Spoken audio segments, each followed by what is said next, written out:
उसको हम समझते हैं कि ये तो एक बड़ी आनंद की, शांति की बात है। जो लोग रिटायर्ड हैं या लोग जो आराम से हैं, वो एक झील किनारे, नदी के किनारे ऐसे बंसी डाले बैठे हैं, हवा चल रही है, साइलेंस है, खामोशी है, मछली पकड़ ली। ये बात कभी मछली के पॉइंट ऑफ व्यू से सोचिए। आप एक कमरे में एंटर हुए और जो आपकी फेवरेट मिठाई है वो एक डोरी से लटकी हुई है, आपने उसे मुंह में लिया और एक लोहे का कांटा शार्प आपके तालू में चला गया और किसी ने आपको ऊपर घसीटा एक ऐसी हाइट तक जहां आपको ऑक्सीजन भी नहीं मिल रही, आप तड़प रहे हैं और ज़मीन पे रख के एक बहुत ही भद्दे से, जिसमें धार भी नहीं है, तो चाकू से आपकी खाल उतारना शुरू कर दी गई। ये है मछली का शिकार। मगर कोई इस सेडिज्म को, इस जुल्म को सोचता नहीं, बात नहीं करता, इसकी कभी कोई जिक्र नहीं होता। बल्कि झक मारना, झक संस्कृत में मछली को कहते हैं। झक मारने का मतलब कुछ भी नहीं कर रहे, झक मार रहे हैं। इसकी वजह क्या है? मेरे ध्यान में सिर्फ एक वजह आती है, मछली के वोकल कॉर्ड्स नहीं होते हैं, वो चीखती नहीं है, उसकी कोई आवाज़ ही नहीं, तो आपको पता ही नहीं चलता कि उसे कितनी तकलीफ पहुंची, वो किस पेन में है, उसे क्या टॉर्चर है, इसलिए कि वोकल कॉर्ड्स नहीं। कविता समाज के वोकल कॉर्ड्स।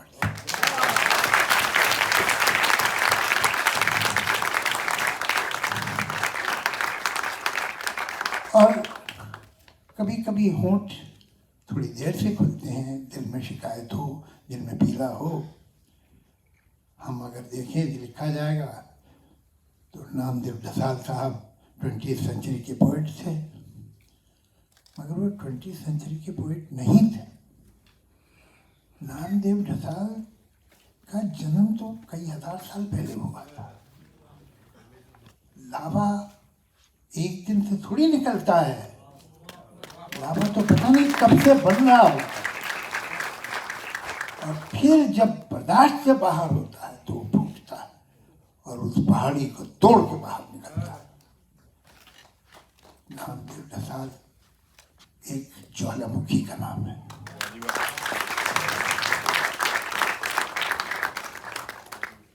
शायरी तो बड़ी नाजुक, बड़ी खूबसूरत, बड़ी प्यारी चीज़ समझी जाती है और समझी भी जानी चाहिए, इसलिए कि खाते पीते लोग शायरी को पैट्रनाइज करते थे। उनके जीवन में कुछ ऐसी तकलीफ थी नहीं ज़्यादा, तो उन्हें खूबसूरत खूबसूरत प्यारी प्यारी बातें अच्छी लगती थी। अब जब इस तरह की कविता आई, और ये कई भाषाओं में आई, लेकिन महाराष्ट्र ने बहुत सी बातों पे पहल किया है। अब ये जो पूरा मूवमेंट है हमारा, जो सोशल जस्टिस के लिए है, इसका जन्म महाराष्ट्र में ही हुआ है। आज दुनिया, हिंदुस्तान के हर कोने में, मगर यहीं से शुरू हुआ है। तो चाहे महात्मा फुले हों या डॉक्टर अम्बेडकर हों, और उससे भी पहले, तो ये जो लोग हैं, इन्होंने इस साइलेंस को, इन्होंने मछली को वोकल कॉर्ड्स दिए। अब शिकायत क्या होती है? जो प्यारी प्यारी मोहब्बत की शायरी सुनने वाले लोग हैं, रोमांस की शायरी सुनने वाले लोग, वो ये जानते नहीं कि शायरी सिर्फ मोहब्बत की भाषा नहीं है, इंसाफ मांगने की भी भाषा है। शायरी का वैल्यू सिस्टम, संस्कार करेक्ट है पूरी दुनिया में, और यही वजह है कि पूरी दुनिया की हिस्ट्री में राइट विंग जो है वो कभी बड़ा पोइट नहीं पैदा कर सका।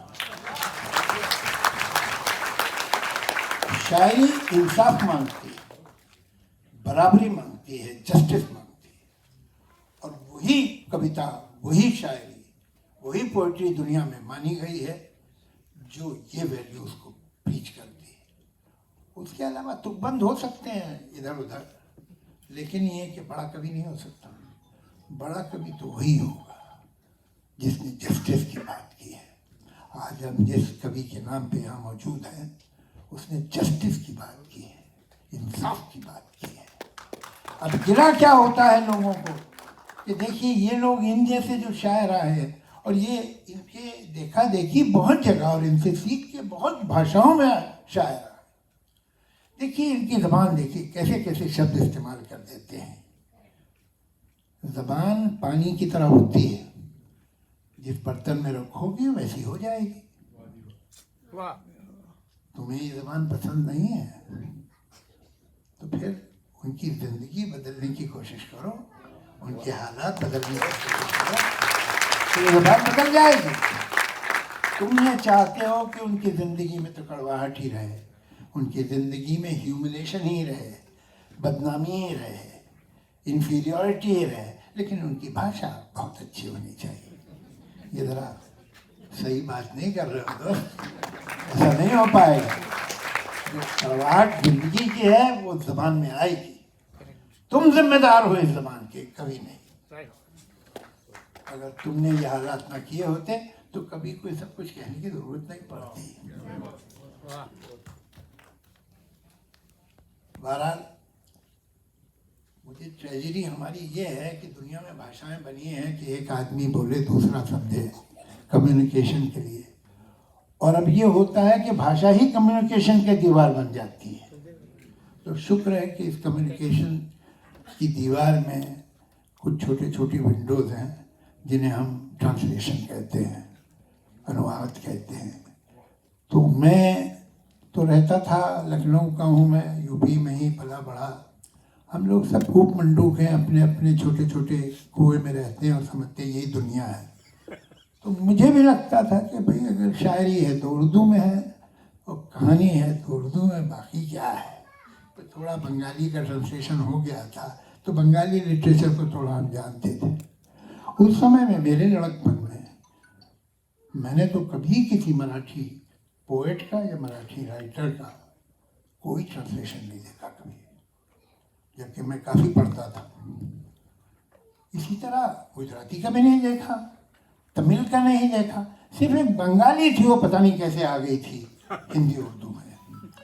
तो हमने इनके बंगाली का क्लासिक लिटरेचर तो सब पढ़ा हुआ था, इसका हमें कुछ नहीं पता था। हम अपनी दुनिया में खुश थे कि हमारे आगे कौन है। मैं यहाँ जब आया मेरी उम्र 19.5 साल थी, अक्सर उससे थोड़ी ज़्यादा हो गई। तो मैंने यहाँ के मराठी प्लेस देखे और मेरे दोस्त है, मैं यार मेरी तो समझ में नहीं आया क्यों ले जा रहे, मगर उनका चलो चलो हम तुम्हें बैठे ना बराबर, हम तुम्हें बताते रहेंगे क्या होगा।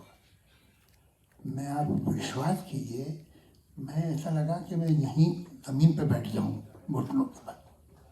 मैंने तो देखा ही नहीं था, मैंने ये भाषा नहीं सुनी थी, अंडरस्टैंडिंग, ये ड्रामा, ये डेप्थ, इंसान के चरित्र को कैसे खोल के देख रहा है ये प्ले। वहाँ तो बड़े तकल्लुफ़ से बात हो रही थी, यहाँ तो खुल के बात हो गई। ये एक नया डायमेंशन मैंने देखा तो मैं तो हैरान रह गया। तो जो मैं मराठी पोइट्री भी थ्रू ट्रांसलेशन ही जानता हूँ, ये मेरे लिए शर्म की बात है, लेकिन अब क्या करें। कमाल क्या है कि मुझे मुंबई आके पंजाबी आ गई, इसलिए कि मैं जहाँ फिल्म इंडस्ट्री में आया था तो वहाँ सब पंजाबी ही थे और अब तो उनके बच्चे अंग्रेजी बोलने लगे। लेकिन ये जो पहली जनरेशन थी मेरे ज़माने की, वो पंजाबी में ही बात करती थी। तो सेट पे भी सिर्फ डायलॉग हिंदी उर्दू में होते थे, बाकी बातें सब पंजाबी में होती थी। तो वो मैंने सीख ली, मगर अब मेरा वास्ता ही नहीं पड़ा। एक पंडू कम यहाँ हो गए फिर आके। लेकिन जो मैंने ट्रांसलेशन पढ़े, जो कुछ मैंने सुना अपने दोस्तों से और उन्होंने मुझे बताया, उसका मुझ पर बहुत गहरा असर है। अब देखिए ये शांता गोखले जी हैं जिन्होंने बहुत साहब की तो पोइट्री बहुत ही ट्रांसलेट की उन्होंने। तो उन्होंने मुझे बहुत सी पोएम दी थी। मैं एक पोएम उनकी है जो मुझे, उन्होंने उसका टाइटल रखा है ऑन यू काउंटलेस सन्स। उसका मुझे इतनी अच्छी लगी कि मैंने उसका उर्दू अनुवाद किया है।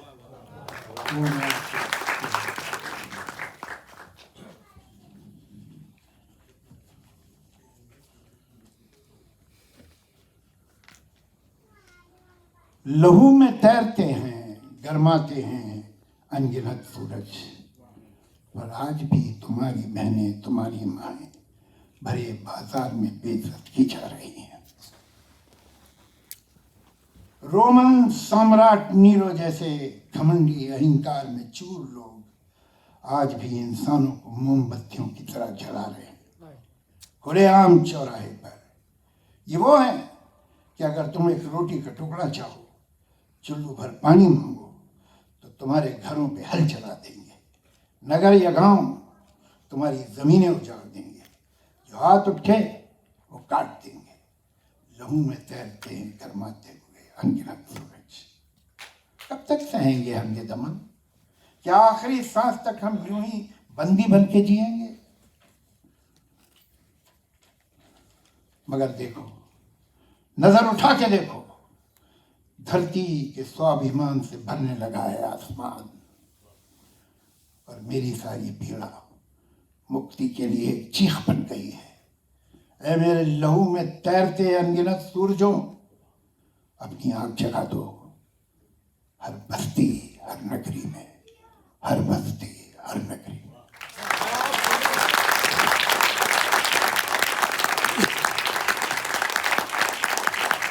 धन्यवाद। जय भीम। त्या जोरदार टाळ्यांच्या गजरामध्ये उभे राहून आपण सरांना सलाम करूया।